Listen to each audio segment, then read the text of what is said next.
Hi, and welcome everyone. My name is Marvin Jenkins, and I'm the coordinator for the Women's Business Center at Maryland Capital Enterprises. We're a nonprofit organization, and we assist women entrepreneurs who are either starting a new business or expanding their existing business. We service the Eastern Shore of Maryland, plus Baltimore City, Baltimore County, and Anne Arundel County.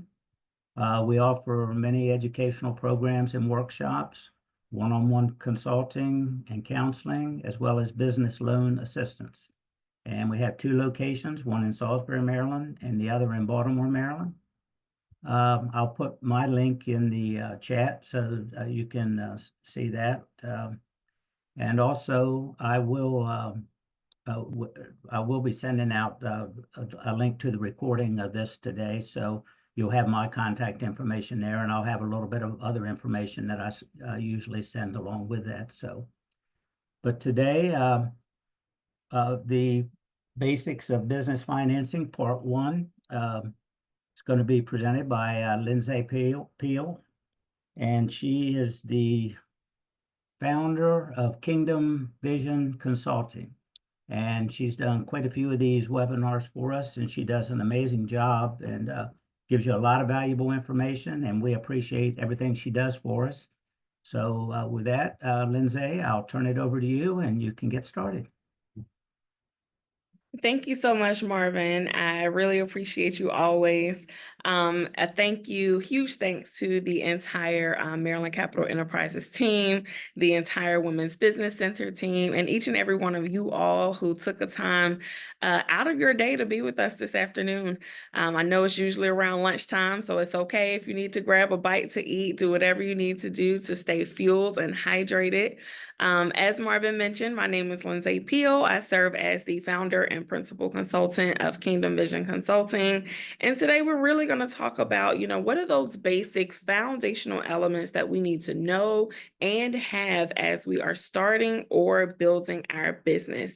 I always want to ask and create space in the beginning, anyone who is open and willing to introduce yourselves. We have a very intimate group today.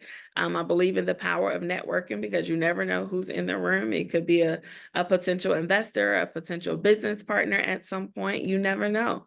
I would love for at least maybe 3 people to introduce yourselves briefly for us. I won't call you out. I'll create space for who's ever willing. Hi, I'll start. I'm Chef Tasha Bateman of B&J Soulful Creations. I am the owner and operator. I have a mobile catering company. We cater, we travel all over the world. Wherever you need us, we're there. We make any type of food you wish to have.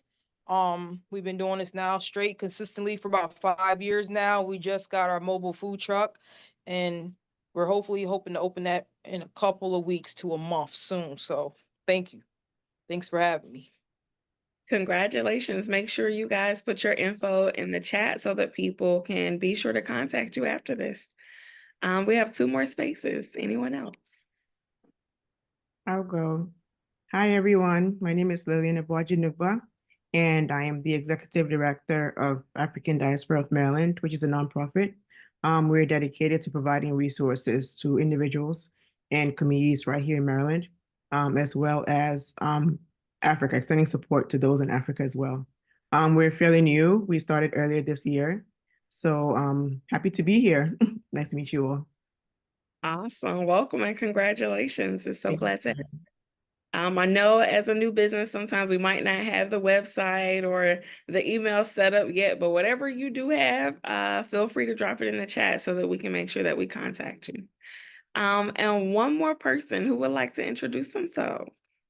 Good afternoon. Hi, Lindsay. I'm Crystal Henry, the proud founder of Around the Way Parchment. I create greeting cards, and I am now full-time in this role as of the end of the summer. And business finances is an area that has been my Achilles heel. And it is not an area that I feel very comfortable in. I tend to pass it off to someone else. I do know that this is an area that I am being pushed to grow stronger in, to increase my knowledge base and my confidence. And that is what brings me here today. Thank you. Thank you for your introduction, Crystal. One, it's great to see you, but thank you for your transparency, because I'm pretty sure it's other people on the call who may feel the same way. We just might not be ready to say that. But very, very grateful for you. I'm so thankful to meet each and every one of you all. I want this to be a safe space for you guys. We know that conversations about money can be difficult for most of us. We did not have these conversations at the dinner table growing up. For most of us, of course, it was not taught in the school system. So for some of us, this may be the first time comfortably stepping into a space to listen, to learn about money. And for some of us, we've hopped on a few webinars and seminars, but it still doesn't really hit home the way it needs to in order to help us to create a solid financial foundation in our business. So whomever you are, whatever your story is, you are welcomed. We are here to be your guide, to support you throughout this conversation, because I want it to be a dialogue. I want you guys to engage with me.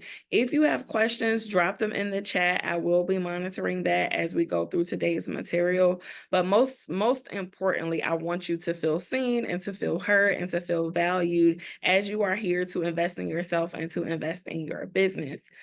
Just a little bit about me so that you know who you are working with here. I have been in business now with Kingdom Vision for about 4 years. Prior to starting this particular business, I was in the banking industry. So I spent a number of years within retail banking, started as a part-time teller and navigated throughout my career to branch management. My last role at the bank was a cluster branch manager right here in Baltimore City, of 2 locations. So I've been on all sides of the retail spectrum. So all of the scary banking stories, trust me, I've seen it, I've heard it. Anything that, might make you uncomfortable when it comes to financial institutions, I am here to help you break through those things. I am a proud alum of Howard University. I have a very, very special love for my university, as well as other HBCUs that are out here doing amazing things across the country. I am also a licensed realtor here in the state of Maryland. Real estate is something that is very important to me, but I think it should be important to all entrepreneurs as well. So often you don't see the 2 sectors intersect. You normally see spaces where people are preaching about home ownership versus people preaching about entrepreneurship, but there is a very unique space of combining the 2. And I love really making sure that entrepreneurs have the opportunity to purchase real estate, to invest in themselves and in their families in that way, while learning how to do it using their business. I'm a 2nd-generation entrepreneur. People usually ask, Lindsay, where does your motivation come from? And it comes from my family, my parents. My father is a plumber, and my mom has been running that business for over 20 years. Plumbing may not sound sexy, but if you've seen the recent articles about the trades industry, it is very, very, very important. So, no matter what it is that you do, no matter what it is that you're gifted and skilled at, you can create a space and place for yourself in that industry. 2 years ago, I'm thankful to MCE for the nomination. We won the Maryland SBA's Financial Services Champion of the Year award. And most recently this year, we were nominated as Technically's Real List Connector of 2024. So super grateful, very committed to my community. I wear a number of hats. I also serve as the president of the Greater Baltimore Black Chamber of Commerce Foundation. So you can find me anywhere where there are conversations about money, entrepreneurship, real estate, and really building wealth for ourselves. I believe in generational wealth, but before we can get to generational wealth, we have to be intentional about creating wealth for ourselves. And as entrepreneurs, there seem to be so many more barriers to doing that, but I'm here to encourage you and to motivate you to believe in yourself, but also to believe in your business, to be able to build that foundation for yourself as well as for your family. Just a little bit about our practice. Here at Kingdom Vision Consulting, we provide very intentional training and support and financial education to entrepreneurs, mostly entrepreneurs who come from marginalized backgrounds, those who would be considered underestimated. We spend very intentional time in making sure that you have the tools, the resources, the education, but also that safe landing space to digest new information, even old information, so that we can be able to execute. I believe very firmly in that, you know, while we may sit and collect all of the information, we cannot be information rich and execution poor any longer. We have to make sure that whatever we are hearing that is applicable to ourselves, that we're creating very intentional plans so that we can actually realize those dreams. We spend a lot of time with entrepreneurs and their families, as well as partnering with organizations like Maryland Capital Enterprises to make sure that our entrepreneurs have the tools and resources that they need. So as I mentioned earlier, I want this to be a dialogue. I want this to be a conversation. This will not be a boring class that you dreaded going to back in the day because the professor or the facilitator just talked your head off, right? I want you guys to engage with me. So the first question, the poll question that I have on the screen for you guys, and we're not using the actual poll functions, we're going to use the chat today. I want to know, why did you guys start your business, right? How did you get here? Were you looking to create an additional stream of income for your family? Whatever you were making at your job just might not have been enough. So we created this business for additional income. Or was it that your employer just could not accommodate your needs? They just did not allow the level of flexibility that you needed to have in raising your family, or, you know, doing other things in your life that are a priority to you? Was it that you wanted to monetize a skill that you just enjoyed using and you said, hey, I'm good at this. How can I, you know, utilize this gift to make money? Was it a result of job loss during COVID or anything COVID related? Tell me, how did you get here? I did see one person in the chat said that they're here to monetize a skill. Someone says it started as a hobby. It grew, but I saw the potential within the industry.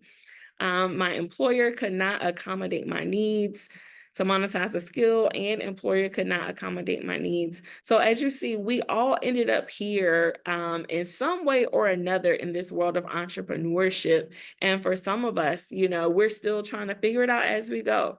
As they say, some of us are building the plane and we fly it. And I'm here to tell you that that is okay. But what we have to make sure that we're intentional about is at least creating a financial foundation that will allow us to stretch, that will allow us to create that business, but also to let that business be an asset to you and your family and your financials versus a liability, because we also know that starting a business is not for the faint at heart. Sometimes we start businesses and they drain us of our time, our energy, our resources, our money, all the things, but we want to make sure that we can build a foundation for this business to help us to reach that level of financial freedom, financial success that we aim towards. A couple of objectives. We're going to go through, of course, the material, but I want to create space at the end for you guys to talk back to me, to ask some of those questions that keep you up at night, some of those questions that you might not feel comfortable asking someone else. I want you to create space for that today. Before any presentation, I always start with this, because you got to understand who you are first, right? Before we understand what's working in the business, what's not working in the business. Because let's be transparent. As small business owners, our business is a direct extension of us. So if we don't understand why we're here, if we don't understand our priorities, right, it's going to be very, very hard for our business to pick up the level of steam and momentum that we need for it in order to grow and to be successful. You guys don't necessarily have to talk back to me, but I want you to think about some of these questions, because for some of us, we might need to get regrounded in this business. For some of us, we might need to rediscover our purpose, right? Or to sharpen or refine that purpose. For some of us, we might just need to find a whole new why of business. And the reason why I say that is because when you have something that you're aiming towards, when you have a target, right? When you have a motivation that is a part of the foundation, those things are they're gonna keep you, right, throughout this journey. Most of you already know, right, especially those who have been in business for a while, is that you do not wake up every day motivated about business. But guess what? You definitely don't wake up every day motivated about financially taking care of that business, right? That's a whole extra layer of being in business that sometimes we don't find the level of comfortability to talk about. But if you don't take away anything from today's session, I want you to absolutely take away the fact that you have to be mentally, emotionally, financially, physically, and spiritually rooted and grounded, one in who you are, but also rooted and grounded in what is the purpose for this particular business. What is my risk tolerance? What can I do? What is at the source, right, of my fingertips that we can produce, so that we're able to also identify those areas of opportunity. I love giving homework, but I promise you it's not anything that is not gonna benefit you, because I don't believe in busy work. But we're gonna give you a growth work in the beginning, okay? So after today's session, after you guys hear from our material, I want you to go home and work on what we call a personal financial statement, okay? This personal financial statement, or PFS for short, is really going to help you to view and to see your full financial picture. You're going to be able to see all of your assets. You're going to see all of your liabilities in one place. That's going to, one, help you to see what your personal net worth is, but two, is also going to help you to see what type of collateral do I have at my personal fingertips that I might be able to leverage for my business. If you guys came into Maryland Capital Enterprises by way of the Women's Business Center, I'm also here to give them another plug. They are also a CDFI, okay, a Community Development Financial Institution. So they provide those small business loans to entrepreneurs who may not always get approved traditionally. And one of those documents that you will absolutely need before your loan application is submitted is a personal financial statement. So again, everything is with intention. And even if you're not capital ready, or even if you're not ready to submit that application, it's going to be so important for you to see where you are starting, so that you know how to also choose financial priorities that you need to focus on in order to grow your business. A famous quote I always like to mention is that entrepreneurship is truly living a few years of your life like most people won't, so that you can spend the rest of your life like most people can't, right? And as an entrepreneur, but definitely in these startup years, these are usually our most sacrificial years, where we're sacrificing something in order to help build that business that we desire. And I promise you, when you intentionally focus on building, when you focus on what it is that you're aiming towards, you get to create a lifestyle for yourself that on the other end of the hurdles, on the other end of the barriers, you get to enjoy the fruits of your labor. And I want that for each and every one of you. Our second poll question, before we really dig into our material for today, is what is the most challenging financial barrier currently in your business? Is it that it's not enough sales or revenue streams currently? Is it your inability to pay yourself, and right now the business is the main thing? Is it lack of access to capital, lack of proper support, coaching, or sometimes is it your family's expectations of you as this entrepreneur? What would you consider to be your most challenging financial barrier in business? I see lack of proper support and coaching, lack of access to capital, not enough sales and revenue. And these are common. I'm pretty sure some other folks can say me too, or +1 on some of those comments. Heavy on lack of access to capital. And this is why this information is so important, right? This is not going to be your traditional business finance webinar, because I truly believe that in business and as business owners, right, we have to start with a fundamental knowledge of just financial education. How do we take care of ourselves financially so that we can take care of that business? Because as an entrepreneur, there is a such thing as you being a liability to your business. You might have the best idea, you might have a viable product or service, but if you are not financially in the position to do those things, sometimes we hinder the growth of our business because our affairs are not in order. So today we're going to break down the 5 elements of class that we focus on within our practice with each and every one of our entrepreneurs. We truly believe that they are at the foundation of who you are financially as an entrepreneur, but also at the foundation of what your business is and what it can become.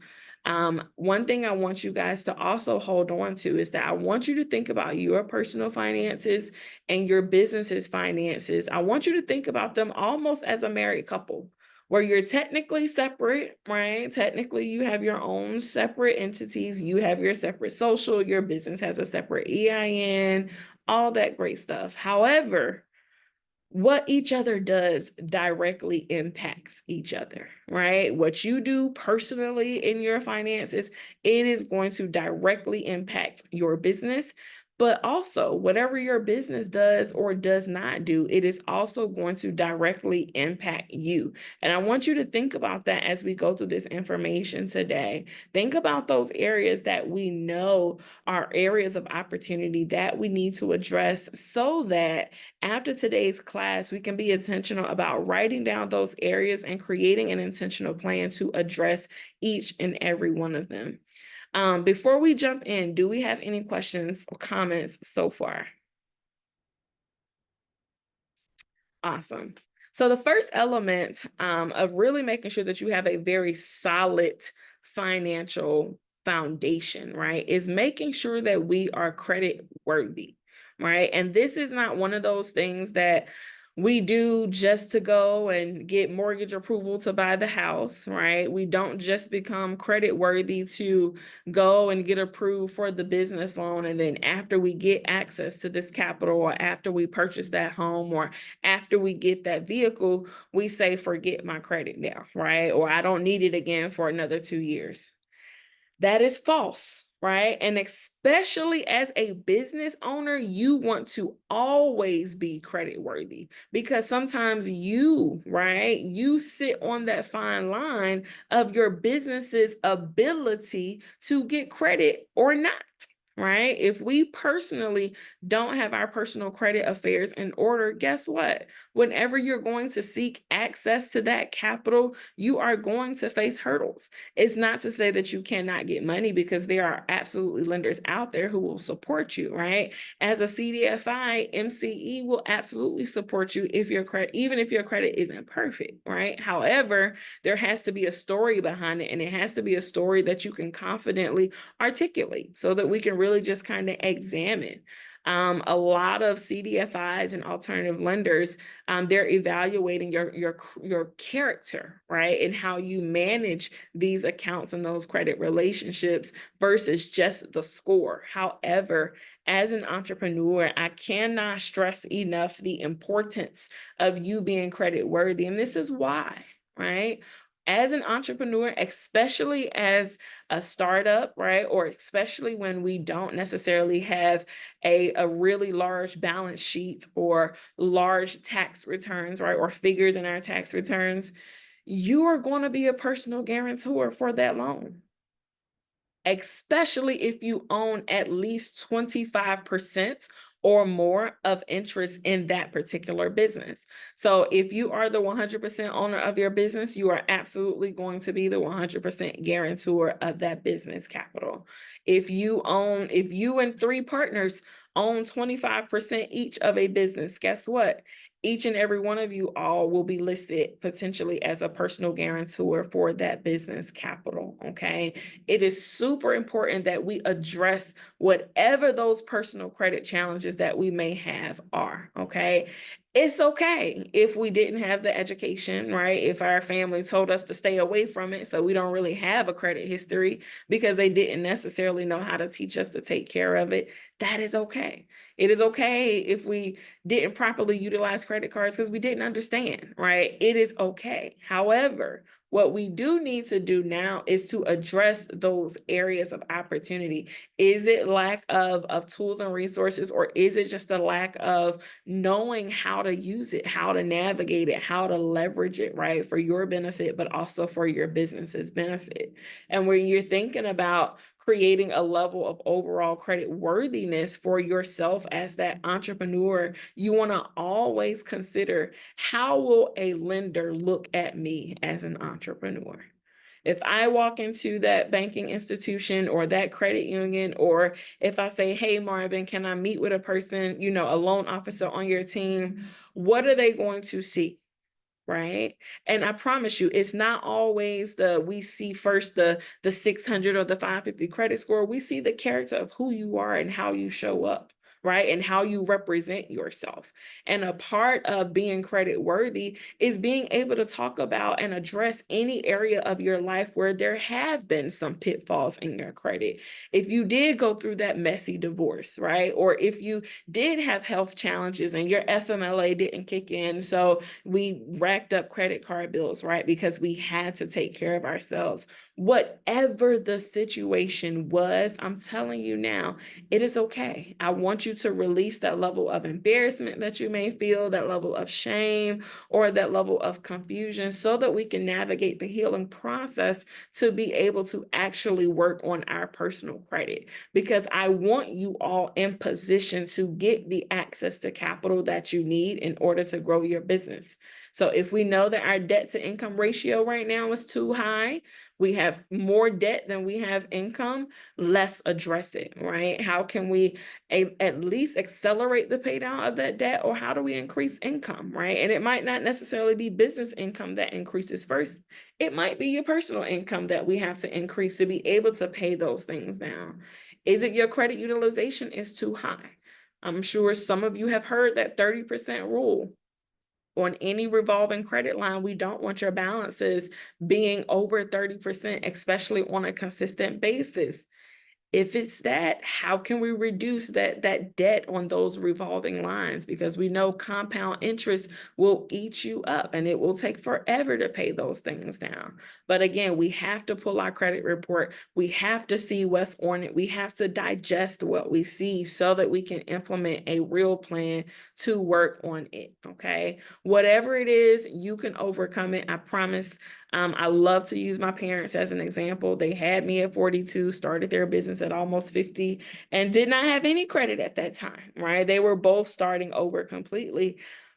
But here they are today, right? Where that business is extremely successful, and they both have been in the 800 club for quite a while now. So if they could do it post 50, I am pretty sure every one of you all can do it too, if you're determined enough and if you want it bad enough.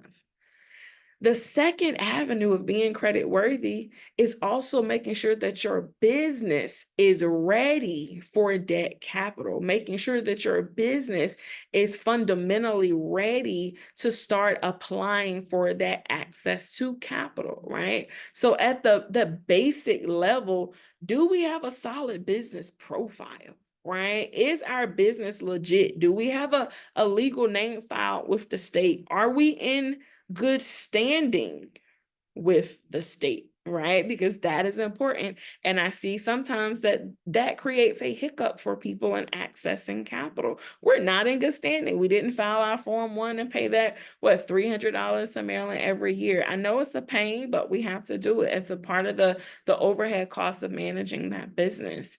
Do we have a legit address for that business? Do we have a website? And at least if we don't have a website, is there a landing page? Is there something that if a lender typed in your business name in Google, can they find something about that entity, right? Do we have a proper email address? And listen, every business goes through its journey, right? Sometimes we might start off with that email address is abcllc@gmail.com, right? We might start off that way because it's free, okay? And we want to limit our overhead expenses. However, I'm also here to share with you that when you get to a certain level in business and you want to be looked at with a certain level of business professionalism, I want you to invest in your domain, right? We're creating this business to build this business, and I want you to do that with intention. purchase your domain, own that website link so that you can also own the domain for your email. To a lender, it looks much, much better to receive an email from info@abcllc.com versus abcllc@gmail.com. Because now they're able to categorize your business. Where is this more of a hobby type of business, or is this an actual business with plans to grow, right? And sometimes these are the basic things that loan officers or underwriters will look at first to say, yeah, we're going to actually give them the time of day, or no, we're going to let them do a little bit more work, grow that business a little bit, and then come back, right? At the bare minimum, we just want to make sure that we have a solid foundation where on paper we look legit. Even if you have not made $1 yet, right? Have that business established. Make sure you have your EIN, you have the appropriate email and website, okay? Even when it comes to your address, right? Even if you're a home-based business, yes, we might start out with using our home address as our business address, right? However, you don't want to stay there. Even if you remain a home-based business, you just want to make sure that on paper, your business can look a little bit more professional. That might mean investing in a virtual mailbox, right? I work from home. However, my business address is a commercial space. It's a co-working space that does virtual mailing, right? You want to make sure that wherever you can control, you can control it, right? You can control what your address say. You can control your email. What you cannot always control is your client traffic, right? The sales that are coming in, because sometimes in different aspects of the economy, you can't control how much discretionary income people have to purchase your products and services. So you at least want to make sure that you are doing your part. But also, let's not forget the separate business bank account, right? We want to make sure that at a certain level of business, we are no longer commingling, nor are we having business transactions operate through a personal account that we might just have for business, but it's still a personal account. Yes, some business accounts might have a small service fee, right? But there are also some out there that are totally free.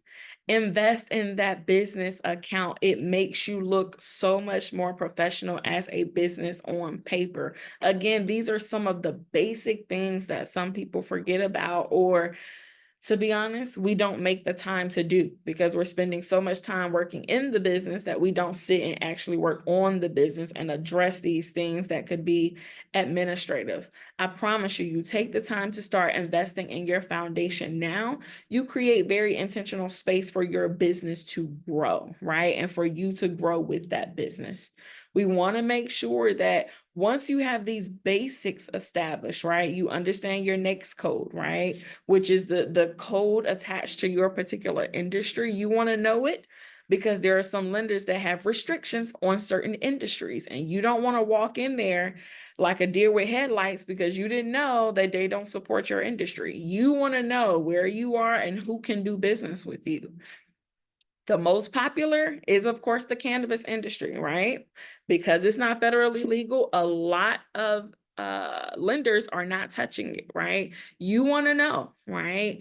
Real estate is another popular one. Yes, you can get capital. However, sometimes they're looking at you with an extra set of lenses because real estate, especially from an investor standpoint, is known to be risky, right? It's volatile, just like anything else.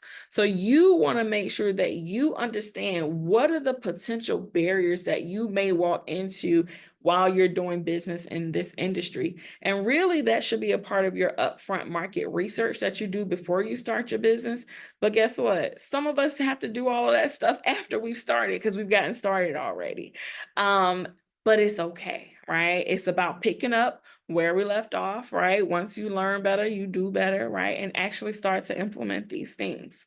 But a couple of things I also want you guys to keep in mind when it comes to business credit is I want you to start thinking about, getting your DUNS number, making sure that you have that. Again, it's free, right? But it's a great way that lenders and companies review your business's profile to see if they want to do business with you. I also highly recommend NAV, N-A-V. You want to get a NAV account. NAV is pretty much like a business funding marketplace. It's going to expose you to a number of lenders that are out there who might want to lend to your business. However, it's also a good place for you to just get credit updates both personally and in your business. If you insert your social security number, then it'll also give you personal credit updates. Your credit score has increased, your credit score has decreased, etc. But you also get to track your business credit once you start to accumulate those relationships. And a part of that, a part of building your business credit profile is also making sure that we're starting to create those vendor relationships. I'm sure you all have heard those net 30 accounts, right? They are a real thing, and they do help you to build your business credit profile, right? So that we can start to generate a business credit score. Normally, we like to recommend anywhere between 3 and 5 vendor trade lines to have that you're using on a regular basis, because just like credit, it's the same thing. You actually have to use it and spend money to be able to earn credit and to let it build. So I always say either start with your vendors that you're working with already in your business, wondering, inquiring if they offer a net 30 payment schedule for you guys. And if so, asking them to put you on it and making sure that they actually report to your business credit so that you can start accumulating that business credit history, okay? It's so many out there, Uline, Granger, Shirtsy, so many, right? And some of these companies that you all have already come across, but I want you to make sure that you are starting to create those relationships. And once you do, and you start to produce a business credit score, you'll be able to pull your business credit score from either Equifax, Experian, or your Paydex score through Dun & Bradstreet. But you'll also have access to all of those via your NAV account. Another very intentional area that I love to focus on with entrepreneurs is that long-term wealth component. As entrepreneurs, you are now in the primary seat of preparing for retirement for yourself, right? Especially for those who no longer work for anybody, right? Your employer is no longer contributing to that 401k. You are now the employer. You are now in the position where we need to decide what type of retirement accounts are going to be best for us, right? Because we can't skip it. We can't say, because I started the business now and I no longer have a consistent paycheck, that I don't save for retirement, because you still have to. There is a future you out there who needs the you today to take care of it, right? And the goal is to make sure that we are, one, operating with the mindset, but also setting up the tools and vehicles. So as your business starts to produce that stream of revenue that can actually take care of you and prepare for your retirement, that we have them in place, right? A great place to start is, do you have any old retirement accounts from any old employers, whether it's a 401k, 403b, all the things, TSP, whatever institution that you were with, do you have any outstanding retirement accounts? And if so, start that process of rolling them over, okay? And you want to roll it over into an account that you feel comfortable with. Don't just sign up for the first thing because you saw it on TikTok or because you saw it on Instagram. Do your due diligence, right? We have Google College, we have YouTube University out there. There are free tools to help you learn, right, about these different accounts, because all of them have different requirements. Some of them, you have to be the only one that worked in your business. Some of them, if you create one for yourself, you have to also have accounts for your employers. You want to make sure that you understand which account is best for you right now and how to grow into others, okay? You want to invest in your future self. I like to say often that retirement is not necessarily an age. Retirement is a number, right? What does that number look like to you? What is that freedom number that will allow you to be work optional, right? Because everybody don't necessarily want to stop working completely, right? And sit on the beach and on the golf course. While that might be my method, some people want to still be able to work in their business or, to give back in some other way. So you at least want to know, what is this retirement number? What is this investment number that I'm looking for to help me hit so that I can then transition in how you recreate your future? But guess what? We got to have these conversations. And I know it, right? Most entrepreneurs are not having these conversations because we're trying to figure out, how do we make money tomorrow, right? How do I pay this bill next month, right? We're not even thinking about 10, 20 years from now, but it has to start as a mindset. It has to start as a priority so that you can start intentionally building your business around your financial priorities. Yes, as the business, but also as yourself, the person, right? Because you still have goals and things that we need to achieve, whether you're in business or not, right? And you cannot forget about yourself and what you have going on and what you need, okay? I want you guys to think about, what is your risk tolerance? Are we, more risk adverse than others, right? Whatever that looks like, we can find a vehicle to make sure that we're investing in our future selves. And another benefit that this creates is that, one, it adds value to that personal financial statement, right? Lenders love to see that entrepreneurs are coming in, accessing capital, who have an investment portfolio, because not all the time, some lenders don't want to do it, but sometimes some lenders will use your investment portfolio as collateral for a loan. Okay. Normally they will use a very small fraction of it because we know how volatile the market can be. However, something is better than nothing, right? And even if you emptied out your retirement account to start this business that we're talking about today, it's okay. We just gonna start over, y'all, because every day that we wake up, we have a new opportunity to start over. I want you guys to start thinking about, how much can I afford to put away? How much can I afford on a consistent basis? Because it's about building the habit. I don't care if it's just $5. $5 a month compounding adds up, but it also builds habits. So as you get more money, guess what? You're going to naturally take that $5 and it's going to go to $10. It's going to go to $20. It's going to go to $50. Now we're going to be investing $500 a month in retirement, right? But it starts with the habit. It starts with understanding that this is a priority and I need this. How do I make sure that I don't miss out, right? And it's a lot of women on this call today. Let me also break it down. Women are more likely, we're 80% more likely to be impoverished in our retirement years than men. I'm gonna let that sit there for a moment, okay? Another area, right, that we like to focus on with each and every entrepreneur is asset protection. At the baseline of you building this business or growing this business, you want to make sure that you are protecting your asset along the way, right? This business has now become a part of the assets that you own. Even if that business isn't necessarily revenue producing yet, right? It is still an asset that we are planning for, right? We have to start thinking about our overall asset portfolio, our financials, and how do we protect the assets that we work so hard for? Do we at least at the baseline have the proper insurances in place, right? If you're operating in business without business insurance today, I want you to look up business insurance providers today, not tomorrow, today, right? So that we can set a plan to make sure that we are covered, to make sure that we are insured. There are so many people out there who get sue happy, okay?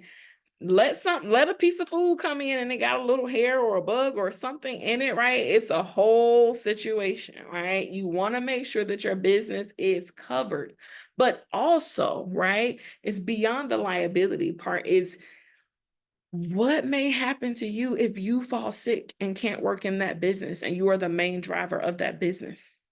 Do we have proper insurance in place that while you're down, your business can bring in some revenue to help maintain, right? Do you have key coverage for you or any other executives in your business? It is super, super, super important. But let's also make sure that as entrepreneurs, we're being responsible and thinking about our families, right? Especially if your business becomes a main financial driver in your business. If something happens to you, right? And we know we don't like to talk about it, but we're all going to close our eyes for the last time at some point, right? We got to have those conversations. How are you going to take care of your family? Do we have proper insurance to cover those final expenses, but also any outstanding debt that you might have acquired? Any supplemental income, right? Do we need to provide through these insurance policies? And as entrepreneurs, we have to think about those things even more, right? Because now we have a business that's also a part of this equation, right? Another part of protecting your assets is, are we estate planning? What do we want to happen to all of your assets when that time comes? And your business is now one of those assets. Have we even thought about our succession plan? Where do we want our business to go? What do we want to happen to the business when we either retire or we are no longer here? Do we want to sell it, right? Because it doesn't just have to dissolve. We can sell your business, right? You can do a business valuation to see how much your business is worth, right? Sometimes your kids are not going to want to take over the business, and don't take it personal. It just is what it is because they have individual and their own interests, right? But I want you to make sure that you're at least thinking about that succession plan, and we're having a conversation, right, about our estate planning efforts. Do we at least at the baseline have a will? And if we do, is your business in it? Or even in your business documents, do you have an operating agreement that states, right, in the event that something happens to you, this is how you want your business to move forward? We got to have those things in place. Are we having conversations about trust funds, right? What does that potentially look like for you and your family? You do not have to be rich to create a family trust, okay? But it's about having the mindset, the understanding, and making it a priority. Do we have our power of attorney documents in place, those medical directives? As an entrepreneur, you gotta make sure that we have things in place, especially if you have employees. You don't want something to happen and then the business is just left with no plan, no direction, and your employees are also out of a job, out of a stream of income, right? As entrepreneurs, we don't have the luxury to just think about ourselves, right? We have to think about the team that is also an extension to us, right? It is super, super, super important. Another element that is so important, but it doesn't get enough love, I think, from the financial industry, is creating strategic banking relationships that can grow with you, that can assist you in your journey of growing your business. No matter what stage of business you're in, from ideation to I'm growing my $1 million business, you gotta have banking relationships that are intentional. Do you have a banker that you can pick up the phone and call? And if you haven't heard of the BAIL acronym yet, of the financial dream team that you need to have, I'm gonna give it to you. It is your banker, right? They're the first one in that BAIL acronym, your accountant, your insurance agent, and your lawyer. Your banker, your accountant, your insurance agent, and your lawyer. You want to make sure that you have a financial dream team. Even if everybody's not on a retainer, you at least want to have them that you can pick up the phone and call. I saw it for my eyes, for myself in 2020 during the pandemic while I was still in banking. There were so many businesses who missed out on the opportunity to get funding because they didn't have a banking relationship. They were doing business in Cash App, didn't have real financials to show for it. Or even if they had an account with the bank, they had no relationship. So they weren't getting a call from their banker to say, hey, this is how you apply. This is what the follow-up looked like. It was devastating to see, but it's a real thing. And that's why I'm here to teach you that as entrepreneurs, you got to have a banking relationship. Now, I'm not here to pick apart banking institutions versus credit unions, right? Because they all serve a different purpose in our financial ecosystem. It's about choosing an institution that works best for you, right? At your current needs, right? An institution that wants to invest in you, because most of them have the same products and services anyway. Right? It's just about understanding who can I actually grow with and build with. And when you do, right, make sure that we're intentional about activating those relationships and those internal resources. Yes, sometimes they might come up a little salesy and trying to introduce you to their product or service, right? That's because some people are not as comfortable as others. Some people don't know how to have a sales job and make it more relational, right? But if they're genuinely trying to support you and they just may be asking more questions than you prefer, it's okay. Give them a chance, because guess what? You may need them, okay? At least if you have an institution today that your business or even your personal self is associated with, and you know you don't have a banker that you can pick up the phone and call, I want you to think about what branch do you want to step into to start creating that relationship, okay? Because it is needed. And when you have it, utilize their accounts, utilize their products and services, because that's also how they see that as a client, you're looking to invest in them, and they will invest in you back. A part of the lending process for us when I was in banking is that we could see in the loan application if they had other products and services with us. There were some people who credit might not have been the best, but because they were a client and they had multiple products and services with us, we were able to get that approval. Even if sometimes you have squeaky clean credit, if that institution isn't necessarily doing a lot of business with that industry, you still may get that decline. But if you have a banker that you can pick up the phone and call, they can be your difference between a not right now and that yes. I promise you, because I've been that person. I've had those declines come through my computer and instantly picked up the phone and called my underwriter to have a conversation. Okay. I want you guys to invest in a financial relationship. Okay. I promise you, you do not have to stay there just because grandma opened that account 40 years ago, or because our old job used to have that bank and it was just easy to cash our checks. It's okay to move on if that institution is not taking care of you.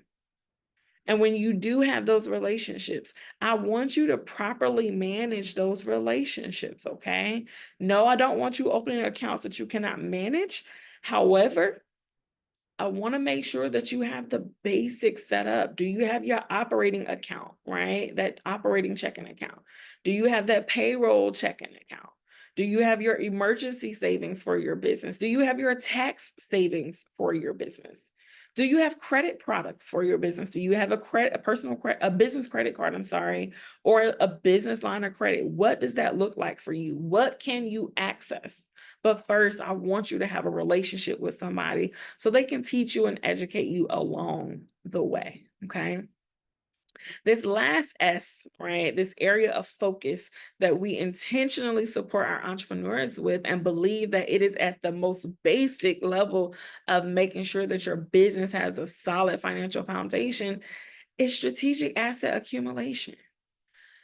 I don't think any of us here need a lesson on how to accumulate liabilities. I think we all know how to do that, okay? However, do we know how to intentionally put our money into assets that support, right, our personal net worth, that increases that net worth, that creates some passive income for you? What does that look like? What do you have at your fingertips that you can use, right? For me, I am very intentional about also making sure that whatever asset I have, it can produce some type of money to help me grow and build that business. When I was first starting out in business, I had a rental property. That income supported me while I was building that business, right? I put my car on Turo. I said, let me make some extra money that way so that I can help grow this business, right? Because no matter what barriers present themselves, the goal should be to learn how to overcome it so that you can build this strong and sustainable business that will then be able to take care of you and your family, okay? There are so many ways nowadays to make money, to create revenue, right? That none of us should be in a space where we just don't have enough money to do anything and we're okay with that. If you got to hop in a car and drive Uber, Chef Tosh, you put all these check marks on our screen, boo. Even if you need to go and drive Uber or DoorDash or do somebody's grocery shopping on Instacart, it is okay. Take your pride out of it. Sometimes we just gotta go and make more money to also build a more solid personal foundation for that business. Because one thing every lender is gonna want to know, okay, when you go and apply, is how are you gonna pay this back? It might be okay if the business isn't producing revenue to pay it back, but guess what? You got to be able to have some revenue that can pay it back, right? Again, as that personal guarantee, they're going to be looking for you to come and fill in the gap that the business might not be ready to, okay? Sometimes we just have to work on our mindset to tell ourselves it is okay that we're in a season, right? Knowing that it is a season, a sacrificial season, a season where we might have to give up the brunches or the time with the girls or the guys to go and make some extra cash or to spend some extra time on the foundation of this business. Because at the end of the day, it's for you and it's for everyone attached to you and your business. Okay. I want you to start thinking about how can we intentionally create a financial foundation that we're proud of, that we're confident in, but that will also allow us to create a solid foundation for your business. Your business needs you. And if you want this business, you need that business too. And I want you guys to make sure that you have the tools and resources, but also that we exercise them, that we execute on any information, right? Before you learn about a QuickBooks or a Wave and managing your accounting softwares, and before you learn about the taxes and the S Corp, you got to have this foundational stuff down. Because if you don't, you're going to be like a lot of businesses that I see out here operating.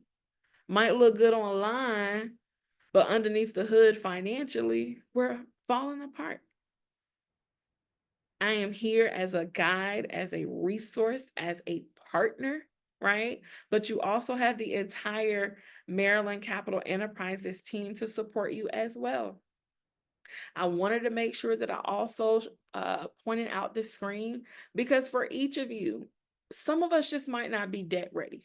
We might not be ready to apply for a loan today, but we still need capital. Lindsay, how do I still find the funding to grow my business? These are a couple of resources, right, that you can think about. If you are a homeowner, do you have equity in that home that you might be able to leverage? Do you have business credit cards already? Some people use personal credit cards to start your business. I don't necessarily like starting that way because once you get your credit utilization too high with business debt and the business isn't bringing in enough income yet, now we're in a pickle. Now our personal credit score is declining, right? Do we might need to liquidate some stocks, some of our investments to create additional revenue? Or of course, there are grants that are out there to help support you with accessing capital, okay?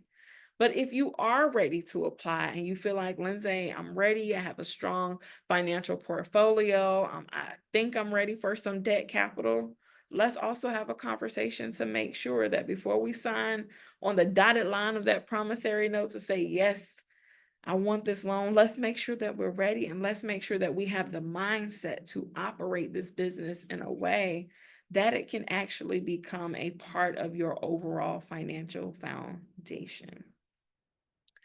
My favorite part of any session is Q&A. I know this was a lot of information, a lot of content, but it's so important and I'm so passionate about it because I want each and every one of you all to build a very strong relationship with money first and foremost, but I also want that relationship, that strong relationship with money to manifest into tangible financial wealth. Wealth is each and every one of you all's birthright and you have to believe it and see it to go and get it, okay? I also have our contact information on the screen. Follow us on social media at Kingdom Vision Consults. Shoot us an email, info@kingdomvisionconsults.com, or go to our website just to learn more. I'll leave this here for a moment while I address any questions. I do see a question in the chat. Do you have any recommendations for what we should be looking for in insurance or providers we should turn to for insurance, particularly if you are doing consulting work from home? So just in general, right, for and from your providers, you want somebody who has a level of empathy and understanding for people, right? Because there are some people out here, especially in the insurance industry, where it's a sales game and they're just trying to make sales. You want to make sure that that agent in particular, that you want to be your agent, has a heart for people, right? And can be empathetic and understanding and who wants to actually get to know you. Because really, when you have good insurance providers, a lot of times you will have them for a long time, right? Especially if you don't ever change those policies and you want to make sure that you're doing with business with someone who cares about you, who wants to understand you. It's even better if you have an agent who understands your line of business. Consulting is very broad nowadays, right? We can be consulting in almost anything, but whatever that industry is, they don't have to be, but you want them to have like some foundational knowledge so that they can also give you guidance and advice, because all of your providers, really, we're all a part of your ecosystem to help you grow and to be a guide. And if they don't have anything that they can really offer you other than selling you a product, it's like, maybe I can go find somebody else who can give me the best of both worlds. Not only do they have the products available, but they also can be a thought partner, especially because you're going to need different types of insurances. So you also want an agent who is diverse in their product knowledge in both personal products and business products. And even if, there are some areas of opportunity that they might not be strongly familiar with, you at least want them to be a person to say, you know what?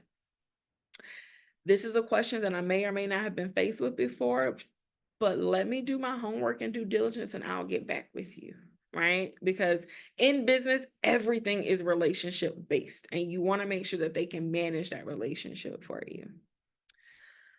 I know that was a very long answer. I apologize, but I like to make sure that you grasp it all.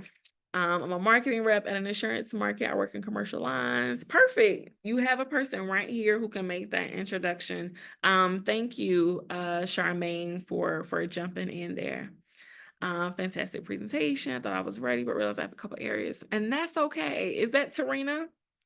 It's okay to realize that we got a couple extra steps, right? That is exactly what we're here for. That is what these sessions are for, right? But don't let that discourage you, right? Let that be your motivation, right? To keep going, to source help when you need it and where you need it the most.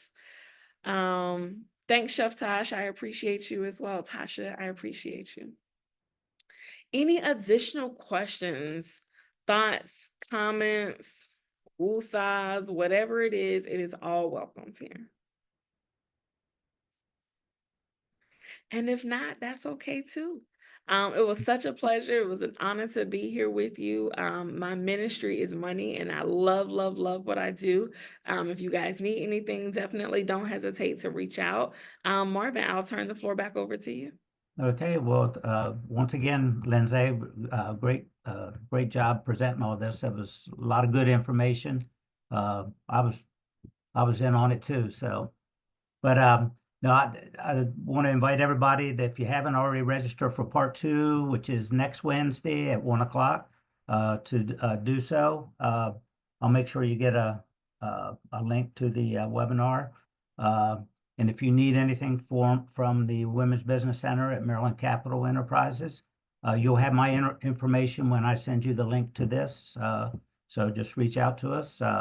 We'll be glad to help you. And if nobody has any other questions, we'll end it here and hopefully see you next week. Thanks, Lindsay. Have a good rest of your week, everyone. Thanks, Marvin. Thank you.